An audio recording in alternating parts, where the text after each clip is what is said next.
of English 1340. Just as a reminder, this is an accelerated class, so this class is going to move quickly.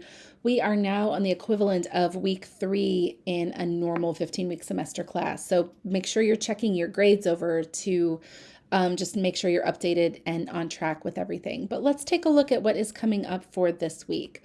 So don't forget, when you go to the syllabus page, you can get a copy of our schedule. So what you should have done last week was your first task, the audience analysis of the case. And then the other thing that was due by this morning was task 1 and task 2. Task 1 is already graded. Task 2, I'm going to be working on grading for you later today. I will always try to turn grades around pretty quickly. So as long as you're turning in assignments on time, you should be getting your grades within about 48 hours. And usually you'll get grades before the next thing is due.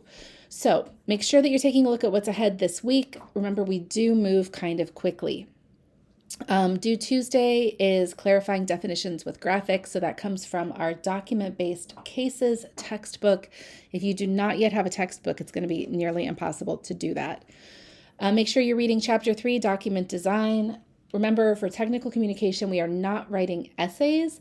You'll be writing a bunch of different types of deliverables and designing documents, which include both formatting and content. And then you'll also read about conducting some research.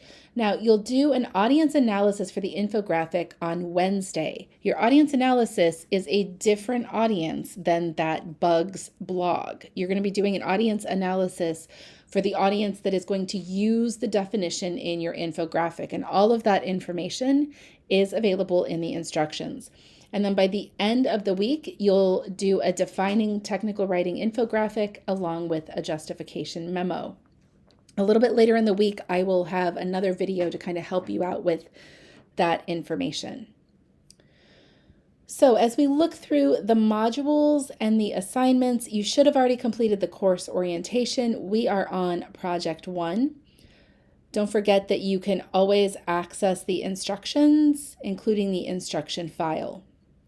Task 3 is your last task out of the document-based cases textbook. And then if you take a look, these next 3 assignments, these short assignments, are for your kind of original writing. So the way that most projects work in this class is the first few shorter projects are for lower stakes points so that you can get your feedback, understand what you may be doing right and maybe doing wrong. So a couple things just to go over for the Task 1 audience analysis. Let me pull this up so you can see it. So Task 1 is an email that identifies effective definitions and revises the ineffective ones. I saw a lot of people not actually writing emails. There were emails that were missing things like salutations, openings, closings, signatures. All of that is necessary for an email. I also saw a lot of people who did not actually revise the ineffective definitions. They just said that they were all good, or they said that they needed revision, but they didn't provide the revised writing. It's really important that you are giving me exactly what the instructions ask for. Now, the thing about definitions is you need to use our textbook readings in order to do this successfully. Remember, we have 2 textbooks for this class. One of the textbooks is the one that you're going to purchase, and then the other textbook is through this Perusal website. When you go to Perusal and you open our textbook, you can go just by the assignments listed, but then there's also just a table of contents you can look through to make sure that you're doing things correctly. So the one that you really have to pay attention to for this assignment is the definitions and descriptions chapter.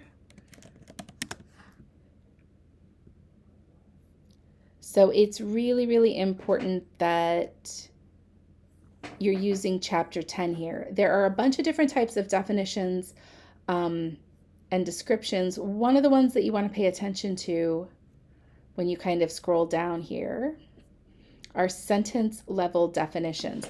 So sentence level definitions are single sentence clarifications that follow a standard pattern. An item is placed in the category of other similar items and then distinguished from them. For instance, open source software is a computer software. It's placed in the category of computer softwares, And then it's differentiated from other software by explaining what it does. It's freely available to users. So when you were writing the sentence level definitions for task number 1, if your sentence level definitions did not follow this pattern, you were not doing it correctly. So definitely make sure that you are using the information in the textbook to apply it to our document-based cases, so that you're hitting all of the things that you need to hit. So as another reminder, I do have office hours. You can contact me here. A few people are calling or leaving messages on my voicemail. I will usually respond through email. I'm not on campus this semester. I'm teaching virtually, and I'm teaching virtual and online courses.